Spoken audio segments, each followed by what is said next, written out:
आपने राजनीति और देशों की सीमाओं के संबंध में बदलाव हमेशा देखा हो, पर क्या आपने कभी एक महाद्वीप को वास्तव में टूटकर अलग होते देखा है? ऐसा हो सकता है, और इस वक्त अफ्रीका के साथ हो रहा है।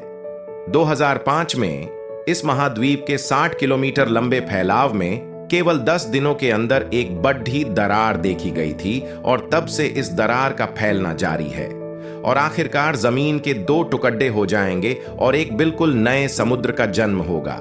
यह कितनी जल्दी होगा और अफ्रीका के लोगों के लिए इसका क्या मतलब होगा? हमारी पृथ्वी की सतत परिवर्तनात्मक रूप में बदल रही है। इसका कारण टेक्टोनिक प्लेट्स की गतियों में होने वाले परिवर्तनों को माना जा सकता है, लेकिन इस परिवर्तन को स्पष्ट रूप से कई समयों पर देखना मुश्किल हो सकता है। 2005 के बाद के सालों में अफ्रीकी महाद्वीप के कई देशों में जमीन पर दरारें आई, जिससे बाहर रहने वालों में डर पैदा हुआ है।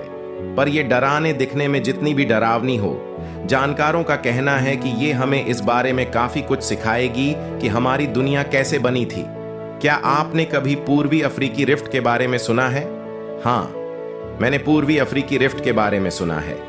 यह दरार पूर्व अफ्रीका में एक सक्रिय क्षेत्र है, जिसके बारे में लोग जानते नहीं थे जब तक उनके पैरों के नीचे की जमीन में एक चीर नहीं दिखाई दी। पूर्वी अफ्रीकी रिफ्ट एक क्षेत्र है जो पृथ्वी की बाहरी परत है, जिसे लिथोस्फीयर कहा जाता है, और यह कई टेक्टोनिक प्लेटों में बटा हुआ है। टेक्टोनिक प्लेट असल में ठोस पत्थरों के वो बड़े टुकड़े होते हैं जो एक दूसरे के सामने अलग अलग रफ्तार से हरकत करते हैं। जब ये प्लेट है एक दूसरे से अलग दिशा में जाती है, तो इनकी सीमाओं में आने वाले इलाकों में दरारें बनने लगती हैं। इन दोनों प्लेटों के बीच में बची हुई जमीन सिकुड़ने लगती है और ये रिफ्ट वैली यानी दरार घाटी बना देती है। इससे 2 प्लेटों के बीच नई सीमाएं भी बन सकती हैं।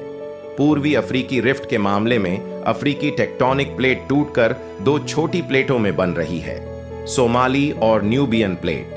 जब ये दोनों प्लेट एक दूसरे से पूरी तरह से अलग हो जाएंगी, तो पहले तो यह विषय हमारी नजरों के सामने नहीं होगा।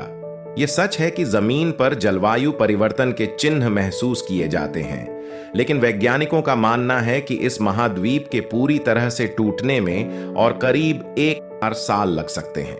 वर्तमान में इस दरार की दर काफी धीमी है, जबकि यह हर साल 6 से 7 मिलीमीटर की दर से फैल रही है।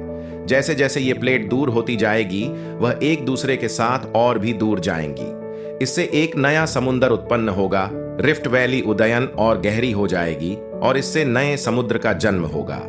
जब दक्षिण इथियोपिया और सोमालिया के हिस्से अलग होकर नए द्वीप को जन्म देंगे, तो अफ्रीका का आकार बहुत छोटा हो जाएगा। इससे अफ्रीकी समुदायों और उनके आसपास के क्षेत्रों में बदलाव आ सकता है। यह बदलाव उनकी शहरों और जीवन शैली पर प्रभाव डाल सकता है, और वहां नई दरारें और घाटियां उत्पन्न हो सकती हैं। इस प्रक्रिया को लेकर ज्यादातर भूवैज्ञानिकों में उत्साह है, क्योंकि इससे हमें पृथ्वी की स्थिति और उसकी गतियों के बारे में नई जानकारी मिल सकती है। इन वैज्ञानिकों का मानना है कि इस प्रक्रिया से हमें पृथ्वी की सतह के आकार और उसके गतियों के बारे में रोचक और महत्वपूर्ण जानकारी मिल सकती है। यह हमें भूकंप और ज्वालामुखी विस्फोट के प्राकृतिक प्रक्रियाओं को समझने में भी मदद कर सकता है। एक दिन हो सकता है कि हमारे सभी महाद्वीप एक दूसरे से पूरी तरह से अलग दिखने लगें, लेकिन इस विचार पर चर्चा करने के लिए हमें अभी देखना होगा कि ऐसा कैसे हो सकता है।